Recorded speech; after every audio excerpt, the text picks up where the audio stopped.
Depuis que je me suis mariée, j'ai appris à mes dépens qu'il existe 2 catégories de maladies chez une femme nouvellement mariée.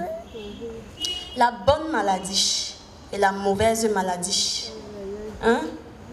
La mauvaise maladie, c'est quand tu es malade et tu es vraiment malade. Christian, prends les notes, un jour tu seras marié. La bonne maladie maintenant, c'est quand tu es malade. Et on est content que tu sois malade. Oui, on est content parce qu'on est sûr qu'au pire des cas, dans 9 mois, tu seras guéri. Chez nous, quand tu te maries, hein, tout le monde attend que tu attrapes le but. Et si tu as la malchance, ton mari s'associe au climat et les 2 luttent contre ta santé. C'est-à-dire que chaque soir, les 2 unissent leurs forces et travaillent sans relâche juste pour te rendre malade. Si au bout de 2 mois, tu as attrapé le but, Mako, ta côte va grimper plus que celle du Real et du Barça. Mais si au bout de 2 mois, tu n'as pas attrapé le but, ta côte ne va pas descendre, elle va dégringoler. Vous connaissez comment être enceinte est dur. Aïe, oui, la chaleur. Aïe, aïe, aïe, attends, bouge un peu.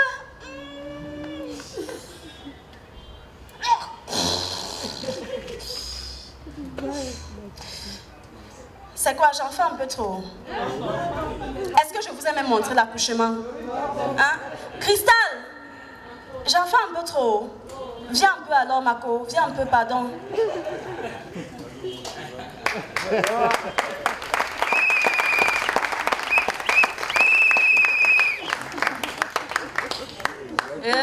La démarche, elle est sur les planches. Elle est déjà star. J'ai dit qu'elle est Chris. Tu as 5 enfants, c'est ça? Pardon, montre-nous un peu comment ça se passe pendant l'accouchement là. Attends, regarde un peu. Non, ne montre pas trop, ça risque de décourager certaines. Accompagnons-la s'il vous plaît. Oh, merci Cristal, vraiment, tu as été comédienne durant quelques secondes, mais t'inquiète, on ne va pas te payer. Tu vas un peu comprendre la vie des comédiens. Non, franchement. Après ça, c'est même pas le pire. Le pire, c'est la guerre sur le sexe du bébé. Dis même que certaines femmes perdent leur foyer juste pour avoir accouché des filles. Moi, je ne comprends pas l'affaire là. Hein. Pourquoi quand une femme accouche une fille, on la regarde comme une sorcière? Tout le monde sait que c'est l'homme qui donne le sexe de l'enfant. Ils vont même souvent jusqu'à dire, oh, si tu mets une pièce de monnaie dans un distributeur, la canette qui sort appartient à qui?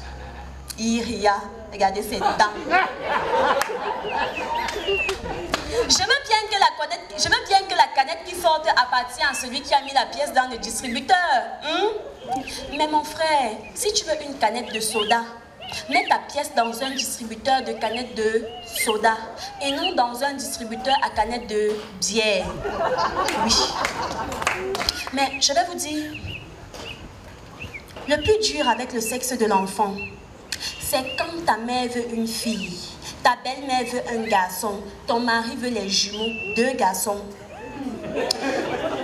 C'est là que tu comprends, non, Cristal, que l'échographie n'aurait jamais dû exister. Parce que quel que soit le résultat, ta côte va dégringoler. Et le mieux, ça serait que ce soit ta mère qui perde. Hein?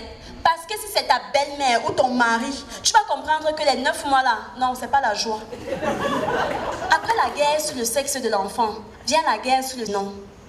Je ne sais même pas souvent ce qui inspire certains parents à donner les noms à leurs enfants. Hein. Non, je vous assure. Moi, j'ai un ami, il s'appelle Tessie, la tête de Dieu, traduit littéralement. Quand tu vois sa tête, vraiment, Dieu lui-même la souffre souvent avec nous. Hein. Vous savez, appeler un enfant Deschamps, cela peut se comprendre. En hommage à l'endroit où l'enfant a été conçu. Hein, Christian, est-ce qu'on était là? Mais appeler un enfant le bœuf, à quel moment tu te dis mon fils a la tête d'un bœuf? Ou alors j'aimerais que mon fils ressemble à un bœuf? Non. Quand moi j'ai eu la bonne maladie pour la première fois, le nom que je voulais donner à mon enfant devait être validé par ma belle famille, principalement ma belle-mère, mon beau-père, ma belle-sœur, mon beau-frère, les oncles, les tantes, les amis de mon mari, les amis à la famille de mon mari. Ma belle grand-mère m'appelle. Ma belle...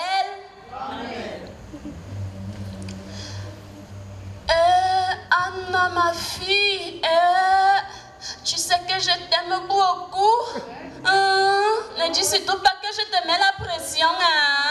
Tu sais, je connais tout le travail que tu as déjà battu dans cette famille. Et Anna, tu as donné le mbombo de mon père. Tu as donné le mbombo de l'arrière-grand-père de ton mari. Et Anna, il faut maintenant que tu donnes le mbombo de la tante, de la sœur de ta grand-arrière-grand-mère du côté de ton mari. Et ma fille, ne dis surtout pas que je te mets la pression. Tu sais que je t'aime beaucoup. Quand moi je t'ai vu dans cette famille, j'ai dit à mon fils, je ne veux pas chercher cette fille-ci. Vraiment, c'est elle que je veux. Donc si un jour quelqu'un te cherche les problèmes dans cette famille, c'est à moi, Catherine Mbezel, qui cherche les problèmes. Ma fille, tu sais que je t'aime beaucoup. Ne dis surtout pas que je te mets la pression, mais il faut que tu donnes son bombo. Elle s'appelait Anna-Marie Angazamba Tonobe Atangana Menduga.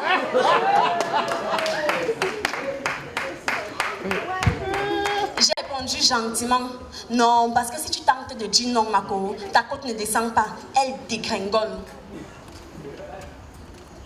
Mais franchement, je vais vous dire quelque chose qui me tient vraiment à cœur. Je m'adresse surtout à toutes les femmes qui sont là, à toutes les mamans. Cristal, j'espère que tu m'écoutes. Je m'adresse à toutes celles qui nous écoutent en ce moment. Retournons à nos cultures. Vraiment, retournons à nos cultures. Arrêtons de copier les noms dans les séries TV pour les donner à nos enfants. Vraiment, nous avons de très beaux noms dans nos cultures. Obama, c'est un nom de chez nous. Moi, j'ai 2 fils. Le premier s'appelle Likak, ce qui signifie la joie en Yemba. Et le deuxième, c'est Feusi, ce qui signifie la grâce de Dieu en Homala. C'est simple et c'est beau. Merci.